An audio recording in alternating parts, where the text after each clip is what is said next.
Welcome back, our football fanatics, to another episode of NFL TwinCast. We're back in Bristol, Connecticut, ESPN Center.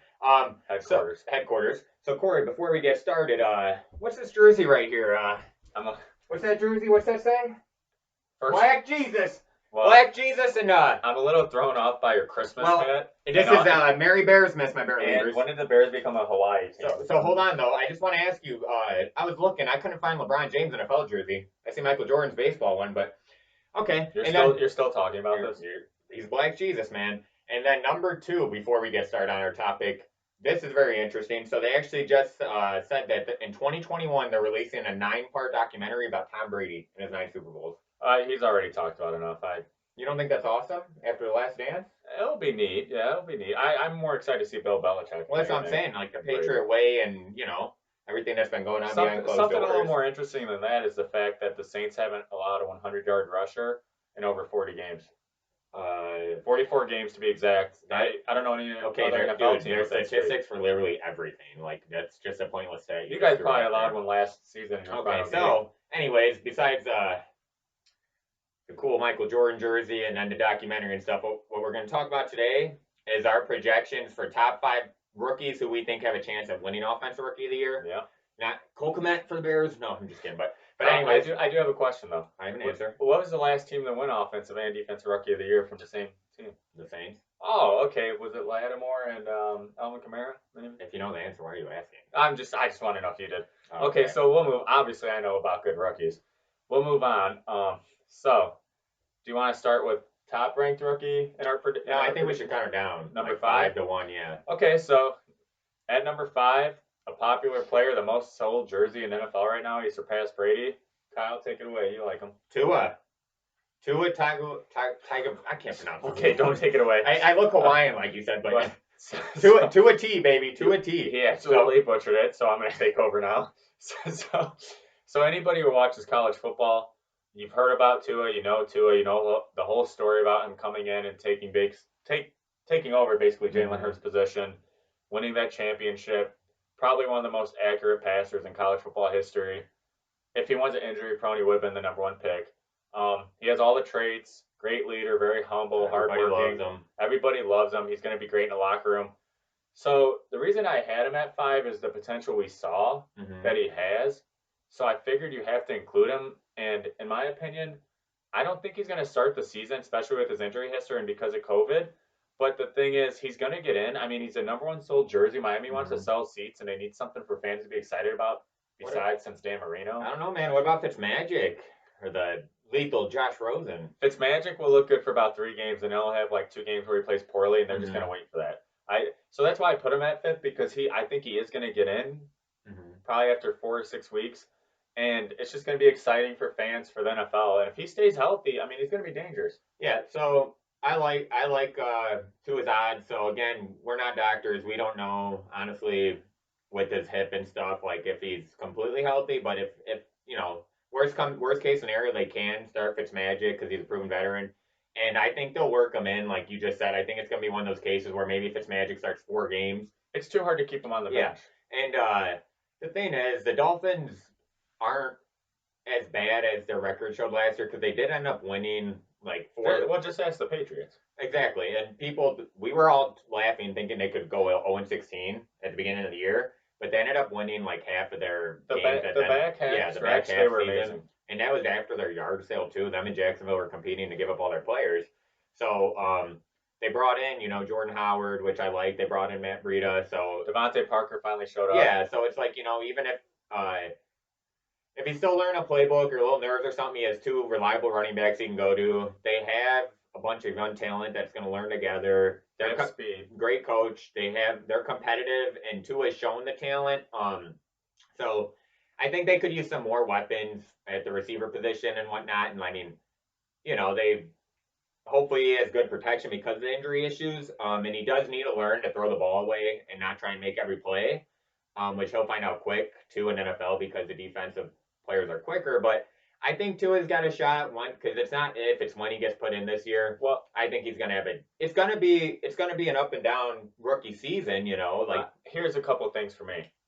So the reason I put Tua in is basically what Kyle just went over. But the reason I have them at 5th is if you think about it, Miami's not going to win too many games, and it's a popularity award, so that puts them in the rankings. But it's also an award for who's on the best team often. Yeah. You have to have a good contending team because then they credit you for that. And if you're a quarterback on a team that's poor, even if you're playing good, there's a good chance he won't win. And one thing he does have going for him is, like most awards these days, though, quarterbacks do usually get them. They get a lot more recognition than a lot of other positions, and will have more chances to shine once he's put in. I actually took note. So, and their division's gotten a little weaker too. A running back has won Offensive Rookie of the Year for the last 7 seasons, and the NFC's won the last 13 Offensive Rookie of the Year from the NFC. The last one to win it in the AFC was Vince Young. Oh wow! So I mean, I don't want to play the odds game, but there's a good chance an NFC player might win. Yeah.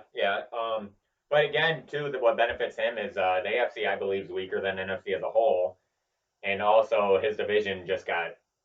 The way got a little easier with Tom Brady leaving the Patriots. And in the AFC, there's only 2 veteran quarterbacks right now. I believe in Tua. I trust Tua. I hope he succeeds. I think putting him down, I mean, that's. I think you just have to put him in. Yeah, it's almost a given because he's a generational quarterback. Yeah, he's healthy. You have to put him in. So at number 4, Cam Akers. Okay. He's kind of. I always say more low key, I guess. Yeah, if you watch high school football, you definitely know him because he was the highest recruited running back out of high school. He chose Florida State, and it just didn't pan out like he wanted to. He had nothing around him. Well, no offensive line, no weapons. Like, it was horrible. He was at Florida State at its worst time. Yeah, the talent is clearly there. Oh, yeah. I give him credit for even going to Florida State with the turmoil they're in right now, especially because even they still get skill players, but they have no line. Well, like their offensive line has been atrocious the last few years. It shows a little bit about his character because he could have transferred. Exactly. He's an elite talent, and my one knock, so with the Rams, Sean McVay loves the pass. Jared Goff has weapons, and their line is pretty bad. They didn't address it till late in the draft, too, so that could be what goes against them. But on the opposite side, Todd Gurley left. So here's my argument for putting him in this list. Like we said, all the talent in the world, all the gifts. If he goes LSU, Bama, or somewhere else, he's when you're putting up numbers with the line he had in college, just watch the film. Yeah. But the reason I have him in, if you watch the Rams towards the end of the season, their line did improve. I mean, it couldn't have got worse from the beginning of the season, but it did improve. They made changes. So they were getting a little stronger with the line. And what Kyle just said, if you watch the Rams, they live and die from their run game. Jared Goff's a great passer off of play action. That's how their offense runs. It runs through the run game and then play action. It kind of opens that up.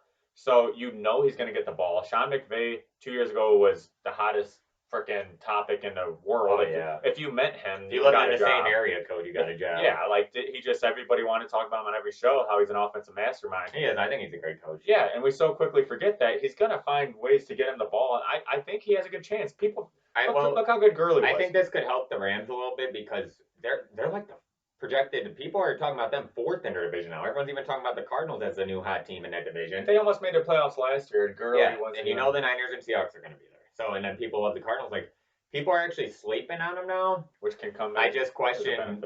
I mean, he went all in, so I don't blame him. You're trying to win now. The GM, though, some of his go big or go home. I'm sorry, but you can't question GM moves after Mitchell Trubisky. And Mitch just can't. And Mitch, we trust. We're going to move on, but you can't. And Mitch, we trust. So we have Cam Akers at 4. Probably pretty underrated, but if you think about the Rams, the way they run their organization, the run game. Well, now they could run the ball more because with Todd Gurley, with his arthritis, they actually did him a solid by not running him in the ground because they knew they were going to get rid of him. They knew he had arthritis. They could have just got whatever they wanted and lowered his value, but they didn't run him into the ground. Now they can go back to the run game. So at number 3, Kyle, kind of off the topic we just talked about, it's been pretty trendy for running backs to get this award lately. So at number 3, Kyle's favorite running back coming into the draft, we got. Oh, Jonathan Taylor, man. He is a workhorse, and that's a great one for so many reasons. What do you say, the lunch pill? Oh, the blue collar, bring your lunch pail to work kind of guy. There you go. Bring your lunch pail to work. And honestly, with Jonathan Taylor, I mean, this should be ingrained in your guys' heads by now if you keep listening. He had 3 seasons. He had 2 with over 2,000 yards, 1 with 1,900 yards. Top 5 all-time in college football history. Didn't even play a senior year in rushing. He was in the Big Ten, so it's not like it was ACC or something, So there's still some, especially with the defenses in the Big Ten. And, I mean, dude, you look at the Colts already, they have like a top 3 offensive line in the Oh, they whole have a NFL. great Yeah. offensive line. And then so with him and Marlon Mack, dude, those are two great change of pace running backs right now. Like Jonathan Taylor, he's gonna step in day one and already get I would hope at least 10 carries a game. Look at it this way: when Alvin Kamara won Rookie of Just the Year, to start. he was splitting carries with Mark Ingram, so you could definitely win it while splitting carries. And number 2, we all know Philip Rivers' age. They're gonna want to take the load off him sometimes. Well, and Marlon Mack, they might not re-sign when his contract comes up, so I feel like they're going to keep putting more and more on Jonathan Taylor's shoulders. See what he could do. Yep, and the thing with Jonathan Taylor is he gets better as the more touches he gets and as the game goes on. And the guy is extremely smart. He works hard and he doesn't get hurt. He doesn't get injured. Well, and he produces. And the argument goes both ways. People say he has too much tread on his tires, but I think he just showed he's. But he doesn't get hurt. Yeah, you can trust it. You can.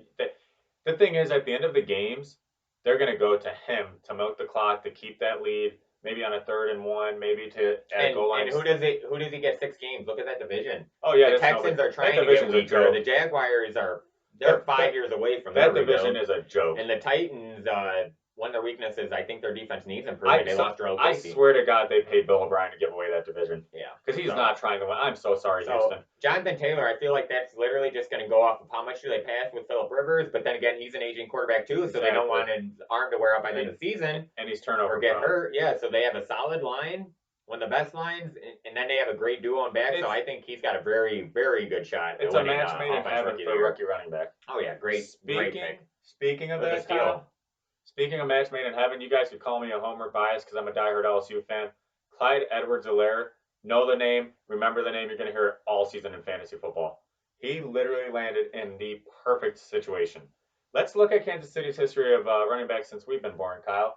Priest Holmes, Larry Johnson, Jamal Charles, Kareem Hunt. Prior to everything going on, they always Damian Williams. They always find things to do with their running backs. Was he even drafted, Damian Williams? I don't know, but they always do good with the running backs. And the thing is, Clyde-Edwards-Helaire was the first running back picked, and people were shocked. But that's because LSU was such an air raid offense that people didn't realize how good he was running the ball. Yeah. He put up massive numbers. I think he averaged over 5 yards a carry and like 7 yards a catch. It was ridiculous. He is low to the ground, great balance, great center of gravity, agility. He's elusive, and the guy's hands are amazing. He's gonna be Pat Mahomes' new tool. They're like a track team already, and they just added him. Yeah, so the thing with that is just another toy for Pat Mahomes and Andy Reid's offense. I mean, the two, that's why their teams are solid every year. Look at I think the two best offense masterminds they adapted with the times is Andy Reid and Sean Payton. So Andy Reid, that guy is a absolute genius. He is going to find so many ways to use him. And the only knock is they have so many tools and weapons. He might not get as many touches as like Jonathan Taylor, some of these other players, or because you got Tyreek Hill, you got Travis Kelce, you got Sammy Watkins. I mean, they got like 2 other receivers who stepped up towards the end of last year too. Here's my argument for that though, because of that many weapons. I mean, look what Kareem Hunt did with all those weapons. He's going to be like Kareem Hunt, but I think he's better than Kareem Hunt. Yeah, because I think the only knock they had last year, and don't get me wrong, I think he should win MVP of the Super Bowl with Damian Williams, but his stats were skewed from a couple great games. Like a Super Bowl and a couple games where he came out of nowhere like an 80-yard touchdown, but that was it. Like, the only thing that they even struggled in at all last year on offense was sometimes the run game wasn't there, and now it's going to be there. Well, here's another thing. He's just as much a threat out of the backfield as he is a runner, so you got to worry about every time he's coming out for a screen or anything. You're like, this guy could take it 80 yards, 90 yards. Well, he also, Brian Westbrook wasn't too happy about it, but Andy Reid compared him to Brian Westbrook. And look what he did with Philadelphia. He was one of those first versatile backs that can run and catch, and he sees that in Clyde-Edwards-Helaire. And like you just said, he's one of the best coaches in football. He's a mastermind. Clyde-Edwards-Helaire, yes, he won't touch the ball that much, but every time he does, it's going to be an opportunity to score. And what does it say also? We already just talked about what he did at LSU, which was the champs.